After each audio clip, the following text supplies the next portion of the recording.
Melati kuntum tumbuh melata, sayang merbah di pohon cemara. Assalamualaikum, mulanya kata, saya sembah pembuka bicara. Assalamualaikum warahmatullahi wabarakatuh dan salam sejahtera. Izinkan saya memperkenalkan diri. Nama saya Syasha Hadira binti Mas Ahmad Izani. Saya bersekolah di Sekolah Kebangsaan Sungai Buloh. Saya memegang jawatan sebagai seorang pengawas sekolah dan dilantik sebagai AJK dalam Kelab Doktor Muda dan Kelab Olahraga.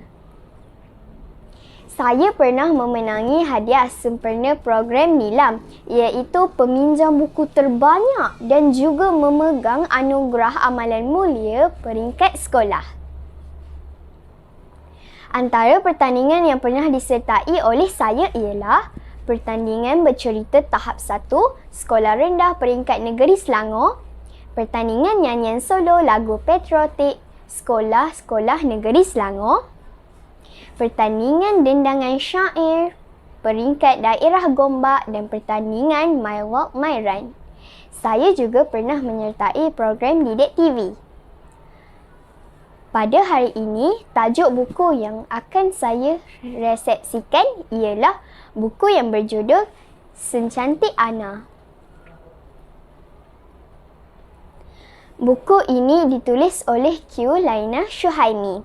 Buku Sencantik Ana ini merupakan siri novel Ana Soleha. Buku ini diterbitkan oleh Ana Muslim Sendirian Berhad pada tahun 2017 dan mengandungi 128 muka surat. Saya memilih buku ini kerana bagi saya buku ini sangat sesuai dibaca oleh golongan kanak-kanak kerana cerita yang dipilih berkisahkan kehidupan budak sekolah seperti saya dan jalan penceritaan yang amat menarik. Saya juga memilih buku ini kerana buku ini mempunyai kelebihan dari struktur, iaitu muka depan buku ini sangat ceria dan berwarna-warni, sehinggakan menarik minat saya untuk membaca buku ini. Dan saya percaya rakan-rakan juga akan tertarik untuk membaca sekiranya hanya melihat muka depan buku ini sahaja. Setiap helaian buku ini juga menarik kerana terdapat gambar dan tulisan yang berwarna-warni serta saiz tulisan sesuai untuk dibaca dan dilihat oleh kanak-kanak. Dari segi penceritaan dalam buku ini menerap banyak nilai murni seperti kepentingan saling menghormati, tolong-menolong dan sentiasa menjadi orang yang baik. Yang membuatkan buku ini menarik, buku ini juga ada disertakan hadis bagi setiap bab. Jadi, ia dapat menambah ilmu pengetahuan saya dalam pendidikan agama Islam.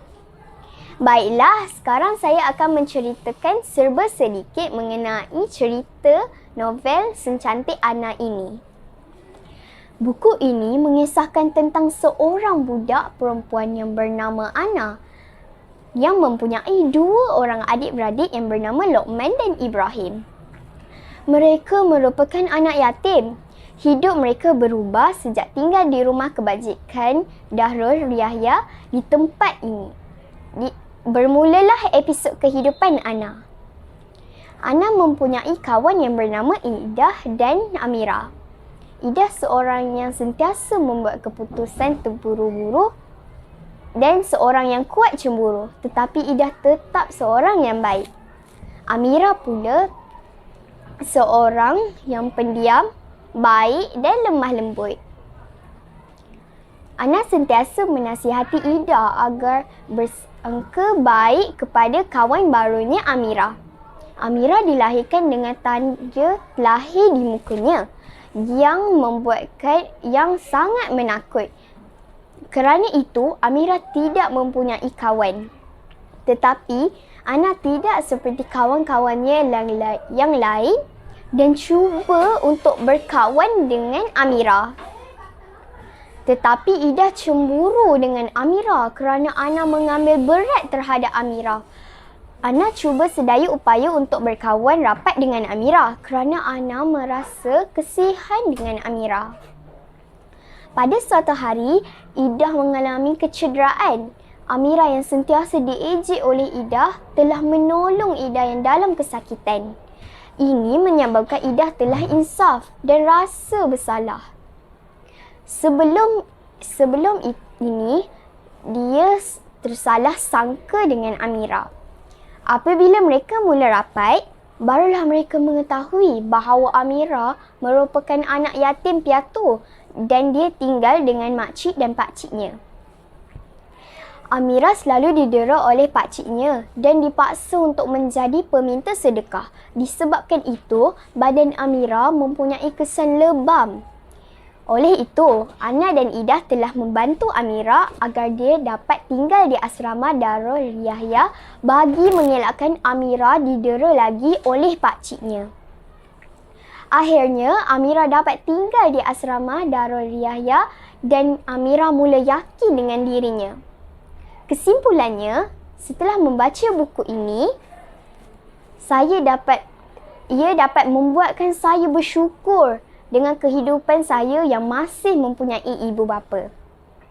Buku ini juga membuatkan saya berfikir tentang kesempurnaan itu sentiasa dipandang oleh manusia. Sedangkan tiada sesiapa yang lebih sempurna kecuali Allah Subhanahu Wa Taala. Oleh itu, saya mencadangkan pada semua agar membaca buku ini kerana bagi saya, buku ini amat sesuai untuk dibaca oleh semua orang. Pohon pedada di dalam taman jadi idaman si anak rusa.